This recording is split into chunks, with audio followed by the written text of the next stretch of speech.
네, 안녕하세요. 앞쪽 보고 간단하게 자기소개 한번 부탁드릴게요. 네, 안녕하세요. 경북대학교 경제통상학부 17학번에 지금은 휴학 중인 권낙현이라고 합니다. 네, 멘토님께서 혹시 경제통상학부를 지원하게 된 이유가 있을까요?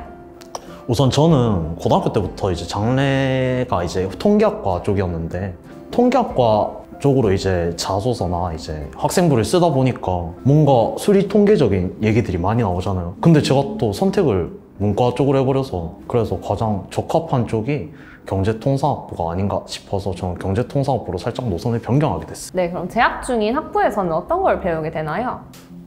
저희가 이제 경제통상학부라고 경제학과랑 통상이 즉 무역이라는 소리거든요. 그래서 무역학부 이렇게 합쳐져 있다고 생각하시면 되는데, 우선 경제 같은 경우는 실제로 경제적인 사회 현상을 관측하려면 그래프나 아니면 또 수식 같은 게 되게 많이 필요해서 사실상 수학이라기보다는 이제 좀 이해가 필요한 그런 수학이라고 생각하시면 돼서 그렇고요. 그리고 또 무역학과 같은 경우에는 이제 저희가 수많은 법칙들 그리고 또 조건들 이런 걸 하나하나씩 다 외워야 된다고 생각하시면 돼요. 그래서 무역학부 같은 경우는 되게 암기력이 많이 필요한, 실제로 이해와 암기 두 가지가 모두 필요한 학과라고 생각하시면 될 것 같아요. 이해력과 암기력이 둘 다 필요한 학과라고 말씀을 해주셨는데, 멘토님께서는 문과시지만 수학 쪽에는 강점이 있다고 하셨었잖아요. 아, 네네. 이런 점이 혹시 재학 중인 학부에서 공부를 하는데 많은 도움이 되셨는지. 이게 사실 조금 애매한데, 수학을 처음에 딱 들어와서 느낀 건데 수학 계산이 되게 지저분한 게 많고, 그리고 또 수학 계산이 되게 오래 걸리는 그런 계산들이 많아서 그렇지, 이게 수학 공식 자체가 되게 어렵고 딱딱하고 이렇지가 않아서 제가 생각하기에 수학적으로 어느 정도만 되신다면 그 다음부터는 이제 본인의 성실성에 달려있지 않은가라는 생각이 들어요. 이해와 암기가 둘 다 필요하다고 하신 걸 보니까 이제 학과에서 아무래도 배우는 양이 좀 많진 않을까 하는 생각이 드는데, 이제 학과에서 공부하는 그 학습량을 숫자 1부터 10까지로 표현을 해주시면 몇 정도가 될까요? 이제 제가 대학생활 하면서 느낀 건데, 우선 공대 친구들이 되게 학습량이 많아요. 이 부분은 부정할 수 없는 부분이고요.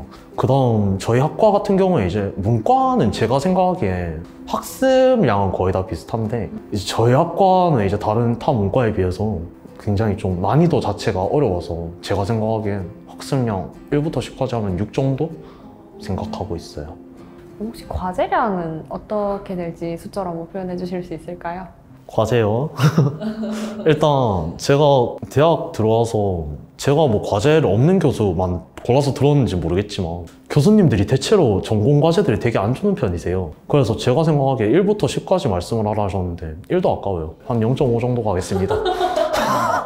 아, 소수점 단위까지네요. 아, 네, 그 정도. 네, 반올림하면 1이네요. 네. 과제가 그 정도로 없는 편인가 봐요. 네, 진짜 없어요. 과제가 없어서 고등학교 때처럼 수행평가가 거의 없다라고 생각하시면 돼서 시험에 강하신 분들, 원샷 원킬들 저희 학과 오시면 학점 잘 따실 수 있습니다. 아, 네. 그럼 혹시 경제통상학부의 졸업 후 진로 쪽은 어떻게 될까요? 좀 보편적인 진로를 생각하신다면 좀 학점을 어느 정도 따고 그 다음에 또 대외 활동 같은 거, 이제 뭐 금융권 대외 활동이 주가 되겠죠? 뭐 대구은행 대학교 홍보대사나 아니면 또 신한은행 홍보대사, 주로 뭐 이런 것들이 있는데, 이런 것 스펙들을 하나하나씩 밟는다면 사기업의 주로 금융권이나 아니면 은행권 쪽으로 취직하는 경우도 많고, 그리고 또 사기업의 재무팀 이쪽으로 취업하는 경우도 생각보다 많더라고요. 그리고 또 이 경우에 해당되지 않는, 뭐 본인은 학점보다는 내 원하는 꿈을 향해서 가겠다 하시는 분들은 실제로 이제 공무원에 지원하시는 분들도 많고요. 그리고 또 전문직, 예를 들면 CPA나 아니면 감정평가사, 관세사 이렇게 세 가지로 많이 가는데, 이 부분 근데 이 전문직들 시험은 하나같이 다 어려워요. 그래서 난이도가 좀 있고요. 그리고 또 이제 공기업 NCS 시험 같은 경우도 있는데, 신용보증기금 같은 경우가 특히나 대표될 수 있겠죠. 네, 이런 쪽으로도 많이 간다고 생각을 하시면 될 것 같습니다. 졸업 후에 진로 방향이 되게 넓은 편인 것 같은데, 다음으로 이제 경제통상학부의 장점에 대해서 한번 말씀해 주실 수 있을까요? 우선 경제통상학부의 장점 중에서 가장 큰 장점이라면 제가 생각하기엔 경제라는 과목 자체가 되게 앞에서 말씀드린 시험 과목들에서 되게 많이 쓰여요. 예를 들면 공무원 중에서도 이제 일반 행정이나 아니면 재경직 공무원 같은 경우는 경제라는 과목이 포함이 되어 있고요. 그것도 NCS, 그러니까 공기업이 준비하는 NCS의 경우도 주로 경제에 많이 포함되어 있어요. 또 이제 앞서 말씀드린 전문직들, 감정평가사, CPA, 관세사 모두 경제라는 과목이 진짜 대문짝만하게 붙어 있거든요. 그래서 경제학과를 다니실 때 경제를 배우고 이런 과목들을 하나라도 배운 상태에서 준비를 하게 된다면 제가 생각하기에는 큰 어드밴티지인 것 같습니다. 반대로 단점도 한번 꼽아주실 수 있을까요? 단점이라면 저도 이제 1학년 때부터 입학하기 전에 생각을 했던 건데 친구 많이 사귀어야지 하면서 딱 들어가요. 물론 이제 친구를 사귀는 건 본인 역량이지만 학과에서 친구를 많이 사귄다고 지원을 해주진 않아요. 왜냐하면 저희가 1학년 끝나고 2학년 때부터는 전과 그리고 또 인문자율 전공해서 저희 학과로 넘어오는 분들이 많고 또 복수 전공하시는 분들도 많고 편입을 하시는 분들도 많아서 이제 2학년 때면 누가 누군지 모르거든요. 그래서 이 점 때문에 과생활은 거의 없다라고 생각하시면 되고요. 그래서 과생활이 없다 보니까 이제 1학년 때 딱 신입생 됐을 때 몇 번 잠깐 만나고 그때부터는 아예 없다라고 생각하시면 돼요. 이 점이 살짝 아쉬운 것 같습니다. 대형과들은 다들 가질 법한 그런 단점인 것 같네요. 그렇죠. 그럼 이제 학부의 장단점에 대해서 들어봤으니까 네. 학교의 장점에 대해서도 한번 들어볼 수 있을까요? 우선 저희 학교 장점이라 하면 제가 생각하기에 되게 큰 장점인데 장학금이 되게 좋아요. 장학금 시스템이 좋은데다가 심지어 국립대잖아요. 그래서 그 학비가 되게 싸고 일단 다니는 것만으로도 되게 효도라고 생각하거든요. 네, 그리고 또 확실히 뼈저리게 느끼는 게 다른 이제 사립 대학교들 다니는 친구들이 이제 반액 장학금을 받았다? 그럼 제가 장학금을 못 받아도 그 친구들이랑 장학금 수준이 비슷하거나 아니면 저희가 더 적어요. 그래서 매순간 학교 감사하면서 다니고 있어요. 그리고 또 한 가지 보태자면 경북대학교가 이제 제가 생각하기엔 앞에 상권이 되게 잘 발달되어 있어요. 아마 와보시면 알겠지만 다른 학교들 뭐 딱히 이제 상권이 더 발달되어 있지 않다고 생각되는 학교들이 기억이 안 나는데 근데 잘 발달되어 있는 것 같아요. 그러면 이제 또 단점에 대해서 한번 들어볼까요? 근데 우선 단점 이제 제가 정말 강력한 한 가지를 말씀해 드릴 건데 우선 경대를 교통편을 찾아보시다 보면 경북대학교 주변이라고 하기도 뭐예요. 신천역이 이제 괄호치고 경북대 입구역이라고 돼 있는 거 볼 수 있어요. 근데 제가 신천역에 딱 처음에 내렸을 때 이제 네이버 맵을 켜고 따라갔거든요. 근데 경대까지 걷는데 거의 한 30분이 넘게 걸리는 거예요. 그래서 이제 뭐 흔히 하는 말로 저는 그때 통수 세게 맞았고요. 그 다음에 또 버스도 생각보다 오는 버스는 많아요. 그 뭐 배차는 것도 그렇게 넓진 않은데 근데 생각보다 주요한 곳으로 잘 안 가요. 버스들이 주요한 곳은 거의 다 환승을 해야 되는 그나마 갈 수 있는 주요한 곳이 있다면 반월당 정도. 그래서 많은 학생들이 저랑 똑같은 생각으로 교통을 좀 불편해하지 않을까라는 생각이 드네요. 그럼 멘토님께서도 혹시 이제 대학 입학하기 전에 가졌던 로망과 그게 깨졌던 현실이나 이런 부분에 대해서 얘기해 주실 수 있을까요? 되게 간략하게 말씀드리면 경제 통상이잖아요. 경제예요. 그래서 다들 주식 잘할 줄 알았어요.